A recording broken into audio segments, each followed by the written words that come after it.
오늘 말씀은 갈라디아서 6장 2절 한 절 말씀을 중심으로 서로 지라, 이런 제목으로 함께 은혜를 나누기를 원합니다. 말씀 가운데 또 큰 결단과 또 하나님께 간절한 소원이 생기는 그런 귀한 시간 되었으면 좋겠습니다. 갈라디아서는 잠깐 아주 짧게 이야기하면 갈라디아 교회에 찾아온 잘못된 복음, 다른 복음이라 1장에 표현되어 있는데, 그것을 들고 온 율법주의자들 그리고 거짓 교사들에서 아주 빠르게 유혹이 되어서 지금 넘어가고 있는 성도들을 향하여서 참된 믿음 그리고 하나님의 약속, 구원이 무엇인가에 대해서 확실히 가르치는 편지가 갈라디아서입니다. 그래서 앞부분 1장부터 4장까지는 율법과 믿음에 관한 논증, 바울이 논증을 계속하고 있고요. 그리고 5장, 6장에서는 그에 따른 올바른 삶, 성도의 모습은 어떠해야 하는가, 그것에 대해서 이제 말씀하고 있습니다. 우리가 읽은 것은 6장이죠. 그래서 6장에 보면 성도의 삶이 어떠해야 되는지 이제 바울이 가르쳐주는 부분이다, 이렇게 말씀을 드릴 수가 있습니다. 성도는 어떠한 삶을 살아야 하는가? 오늘 말씀에 비춰서 정확하게 이야기하면 교회 공동체는 어떠한 모습이어야 할까? 바로 짐을 서로 지는 모습이어야 한다는 것이 바로 오늘 말씀입니다. 여기서 강조되는 말은 무엇인가? 서로라는 말입니다. 서로. 그래서 원문에 제일 먼저 등장하는 말이 서로입니다. 그래서 저도 그것을 이제 따라서 제목을 서로 지라, 이렇게 제목을 잡아 보았습니다. 짐을 서로 지라 권면합니다. 그러면 여기서 짐은 어떠한 것이, 무엇을 뜻하는 것인가? 우선 중요한 것은 이 본문에 말하는 짐은요, 어떤 특정한 것을 의미하는 것은 아니다라는 것이 일단 기본적인 틀입니다. 많은 성경을 연구하시는 분들이 또한 같은 이야기합니다. 정확하게 무엇을 지칭하는지는 알 수가 없다라고 이야기하는데, 지금 우리가 읽은 말씀이 2절이니까 1절 말씀 있잖아요. 그래서 1절 말씀을 기초로 해서 만약에 연관지어 생각하면 이 짐은 남의 실수나 연약함을 가리킨다, 이렇게 이야기할 수 있습니다. 우리 앞에 절 1절이니까 한번 1절을 읽도록 하겠습니다. 시작.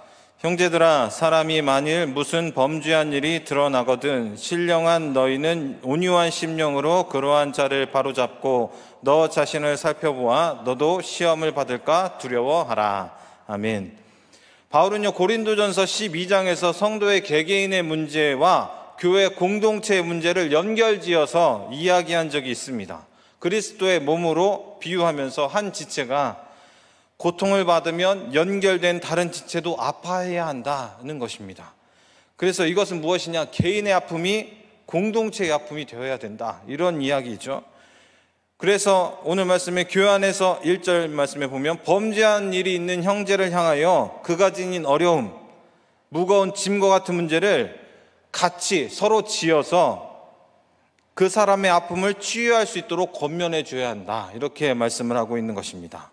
그러면서 무엇이라고 합니까? 너도 시험을 받을까 두려워하라. 이 말씀처럼 그 과정에서 생길 수 있는 여러 가지 죄의 유혹을 경계해야 된다라고 그렇게 강조하는 것이죠. 왜냐하면 1절에 이야기했던 이 짐은요, 죄에 관련된 것이고요, 그 죄는요, 한 형제를 이미 유혹에 넘어가게 한 죄입니다. 죄는 전염성이 강하죠. 요즘으로 치면 코로나19보다도 더 강한 전염성이 있다, 이렇게 이야기할 수가 있죠. 그러므로 도움을 주려다가 오히려 죄의 유혹에 넘어가는 일이 생겨서는 안 된다. 그러므로 자신을 살펴봐라, 이렇게 권면하고 있는 것입니다. 그렇지만 앞서서 이야기했듯이 2절에 말하는 이 짐이 꼭 다른 지체의 죄의 짐만을 의미하는 것은 아닙니다. 그러면 무엇을 의미할까? 또 다른 부분을 살펴보면서 우리가 이것을 조금 좁혀볼 수가 있는데, 6장 5절 말씀을 한번 보도록 하겠습니다. 6장 5절입니다. 시작. 각각 자기의 짐을 질 것이라. 아멘. 각각 자기의 짐을 질 것이라. 무슨 이야기입니까? 각자가 지어야 될 짐이 또 있다, 이런 뜻입니다. 즉 무조건 다 공동체가 책임져야 되는 것은 아니다라는 것입니다.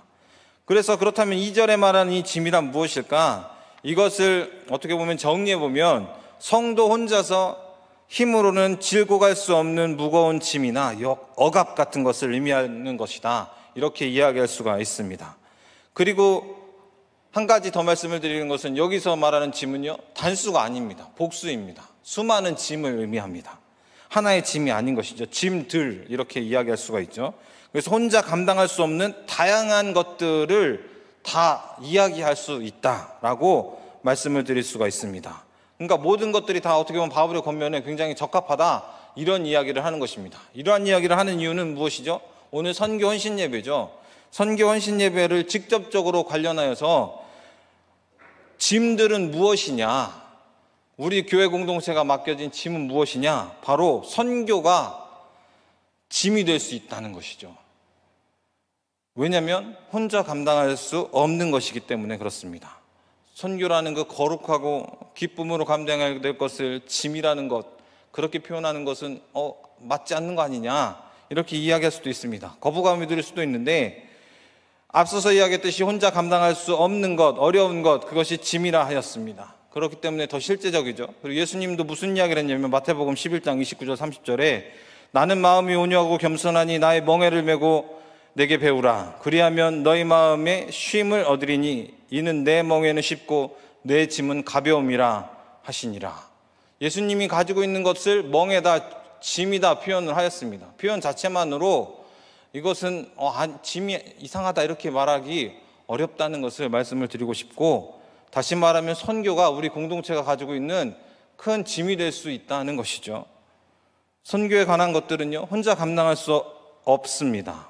어렵죠. 그래서 함께 감당해야 됩니다. 그리고 교회 공동체가 선교 사역을 감당하는 데 가장 중심이 되는 것이 무엇입니까? 물질입니다. 선교비를 후원하는 일 혼자서 감당하기 어려운 일입니다. 1회나 또는 수차례 이렇게 혼자 할 수도 있죠. 그러나 특별한 행사를 위한 그런 지원이 아니고서는요, 선교 사역은 어떻게 됩니까? 계속됩니다. 계속되어지는 선교 사역을 한 번 또는 두 번 이렇게 돕는 것, 그러고서 그만둔다는 것은 어떻게 보면 개인적으로 제 생각에 볼 때는 굉장히 무책임한 행동일 수 있습니다. 그렇기 때문에 선교에 관한 것, 선교를 돕는 것은 교회적으로 볼 때는 굉장히 짐이 될 수 있는 것입니다. 어려운 일이죠. 교회 재정이나 성도들의 형편이 정말 날마다 풍성하고 넉넉하면 상관이 없는데, 요즘은 어떻죠? 풍성보다는 빠듯하다, 뻑뻑하다, 모자라다, 이런 단어가 어울릴 정도로 우리의 삶의 모습이 그러한 모습이고, 지금 우리 전이교회도 그러한 모습입니다. 코로나가 계속되는 이 상황 속에서 어떻게 보면 선교는요, 정말 많은 교회가 짐으로 다가오는 것이 사실이다라는 것입니다. 그러나 오늘 말씀이 뭐라고 하죠? 서로 지라, 이렇게 말씀을 하고 있습니다. 서로 짐을 져라. 그러면 무엇라고 말합니까? 그 다음에 그리스도의 법을 성취하라, 그렇게 이야기하고 있습니다. 이 말은 즉슨 무엇이냐? 성도들의 짐을 서로 함께 지을 때에 우리는 그리스도의 일을 하는 것이다. 서로의 짐을 지는 것, 그것은 바로 그리스도의 법을 성취하는 일이다 라는 사실을 바울이 권면하고 있는 것입니다. 그러면 여기서 또 그리스도의 법이 무엇인지를 알아야 되죠. 그리스도의 법이 무엇일까? 여기서 말하는 법은요, 계명이나 율법을 뜻해가지고 그런 것에 동일하게 쓰이는 말입니다. 그래서 짐을 지는 것은 어떤 특정한 계명을 지키는 것, 그것으로 해석하는 경우도 있습니다. 그런데 더 많은 경우에 짐과 같이 여기서 말하는 법은요, 무엇을 특정할 수는 없습니다. 다시 말하면 오히려 그리스도께서, 예수님께서 가르쳐 주신 말씀, 그 전체적인 것을 의미한다. 그리스도인의 생활 규범이다, 그렇게 말씀드릴 수 있습니다. 예수님이 그 계명을 종합하였죠. 뭐라고 하였습니까? 내 마음을 다하고 목숨을 다하고 뜻을 다하여 주 너희 하나님을 사랑하고 그와 같이 내 이웃을 내 자신과 같이 사랑하라. 그것이 예수님의 말씀이죠. 그것에 다 들어간다 할 수가 있습니다. 갈라디아서는요, 앞에서 율법에 관한 것을 율법으로는 구원을 얻을 수가 없다, 그래서 율법과 구원에 관한 것을 굉장히 논증적으로 이제 쭉 설명을 합니다. 그러다 보니까 결국 무엇이냐? 율법으로는 안 된다, 모자란다. 대신 예수 그리스도를 믿음으로는 완성된다. 다 이루어진다, 다 이루었다 이렇게 말씀을 하고 있는 것이죠. 그래서 갈라디아서 5장 14절에 무엇이라고 하냐면 온 율법은 내 이웃 사랑하기를 내 자신같이 하라 하신 한 말씀에서 이루어졌나니 이렇게 말씀합니다. 바울이 그렇게 정리한 것이죠. 그러니까 여태까지 있었던 모든 율법은 예수 그리스도의 그 계명, 예수님께서 하신 말씀, 예수 그리스도 안에서 다 이루었다라는 것을 말합니다. 그래서 서로 짐을 지는 것, 그것은 무엇인가? 그리스도의 법을 성취하는 것이다 라는 것입니다. 그러면 우리는 무엇을 해야 되느냐?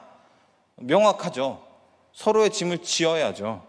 그러기 위해서는 무엇이 필요하고 무엇을 주의해야 될까요? 필요한 것은요, 혼자서 질 수 없는 것이 무엇인지를 발견해야 한다라는 것입니다.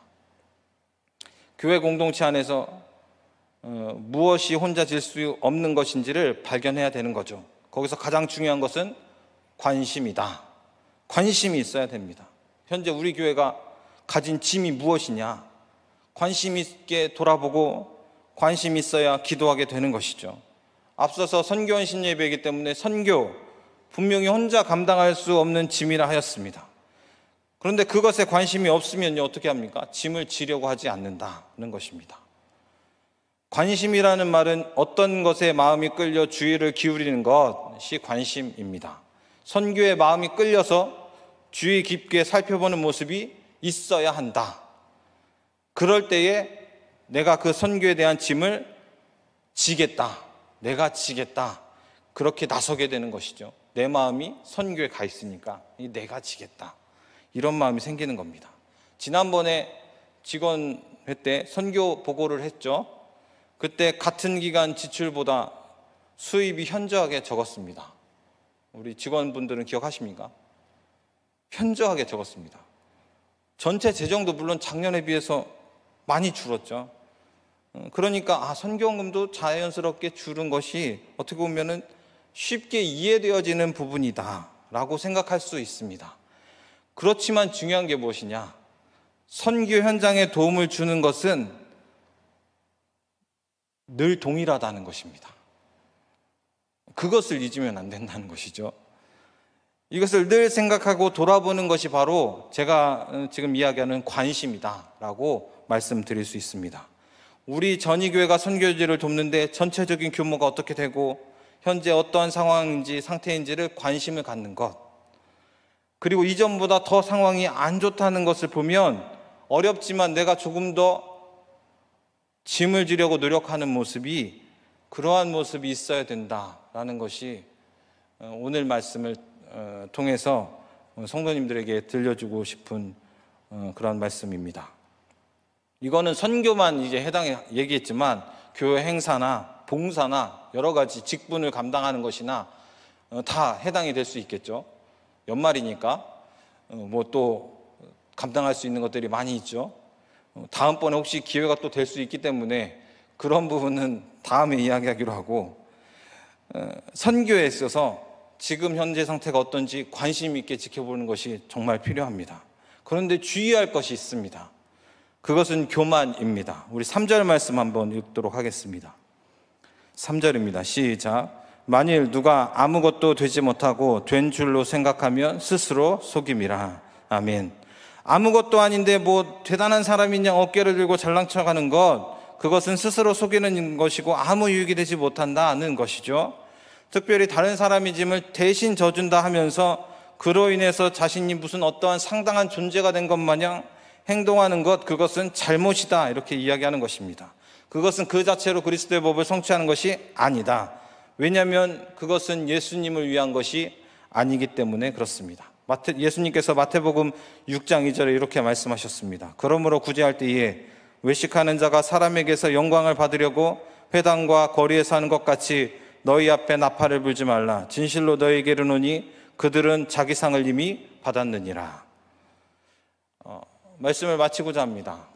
여자들이 듣기 싫은 이야기 두 가지가 있다고 그러죠. 남자들한테.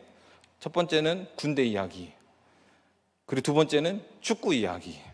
그래서 정말 듣기 싫은 이야기는 군대에서 축구한 이야기. 정말 싫어한다 그러죠. 물론 좋아하는 여자분들도 있습니다. 이제 군대에서 축구한 이야기는 아니고 좀 듣기 싫어하는 것 중에 하나인 군대 이야기를 잠깐 하면, 군대에 들어가서 처음 교육을 받는 곳이 신병교육대죠. 그곳에서는 여러 가지 이제 훈련을 받는데, 그 중에 제가 가장 어렵다고 생각하는 것은 행군입니다. 신병교육대에서 이제 하는 행군은 이제 거기를 마치고 부대, 자대에 가서 하는 행군보다는 거리가 짧습니다. 제가 있었던 신병교육대는 그랬습니다. 그리고 처음에는 완전 군장으로 행군하지 않습니다. 단독 군장만 하고 행군을 합니다.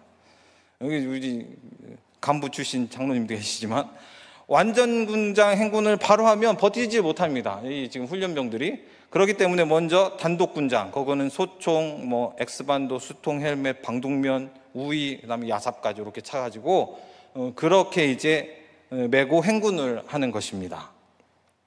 그러니까 이걸 다시 말하면 지금 처음 훈련소에 들어와 가지고 첫 번째 행군이다라는 것이죠. 제 기억으로 저는 그 행군이 괜찮았습니다. 할만했다, 이렇게 그냥 버틸만했다는 것이죠. 운동은 못해도 걷는 것에는 이 시골 출신이어서 자신이 있기 때문에 저는 괜찮았습니다. 그런데 이제 한참 행군하던 도중에 이 단독 군장 행군조차도 버티기 어려운 그런 훈련병들이 여럿이 이제 나왔습니다. 상태가 정말 심각해지는 것이죠. 그때에 같이 하던 좀 건장한 다른 훈련병이 그 훈련병의 소총을 매주는 겁니다. 다른 건장한 훈련병, 저는 아니라는 소리죠. 저는 제 것도 감당하기 힘들었기 때문에. 제가 있을 때 소총은 K2였고요 3.5kg가 조금 안 됩니다. 그래서 군복무 하신 분들은, 남자분들이 몇 분 안 계시지만, 이 소총이 들었을 때와 안 들었을 때 차이가 엄청납니다. 3.5kg보다 안 되는 요거를 들고 훈련을 받느냐 안 들고 훈련 받느냐 굉장히 차이가 큽니다. 그러면서 행군할 때 만약에 그게 없다 그러면 과장해서 날아가는 수준, 그런 수준이 될 수가 있는 것이죠. 반대로 한 개가 아니라 두 개를 들었다는 것은 어마어마한 차이다라고 말할 수가 있습니다. 그거를 감당하겠다고 나선 훈련병이 있었다는 것이죠.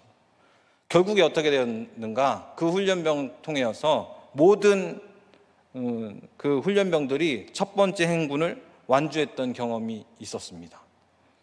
말씀을 준비하면서 그때의 장면이 떠올랐습니다. 그러면서 서로 짐을 지는 그것은 서로 상황이 다르기 때문에 다양한 모습이 될 수 있겠다, 그런 생각을 하게 되었습니다. 두 개의 소총의 무게를 견딜 수 있는 사람이 있는가 하면 한 개조차 들기 힘든 사람도 있다는 것입니다. 공동체의 짐을 똑같이 나눠지는 것, 물론 그럴 수도 있지만 꼭 맞다고 할 수는 없습니다. 왜냐하면 각자의 상황이 다르고 감당할 수 있는 능력이 다르기 때문에 그렇습니다. 오늘 우리는 선교 헌신 예배를 드리고 있습니다. 선교에 대한 짐 서로 지어야 됩니다. 그렇지만 동일하게 나누어 질 수는 없습니다. 감당할 수도 없고 마음도 없는데 동일하게 나눠놓고 지라고 해서 억지로 지는 것, 그것은요 아무것도 되지 않고 결국에 스스로 속이는 일밖에 되지 않습니다.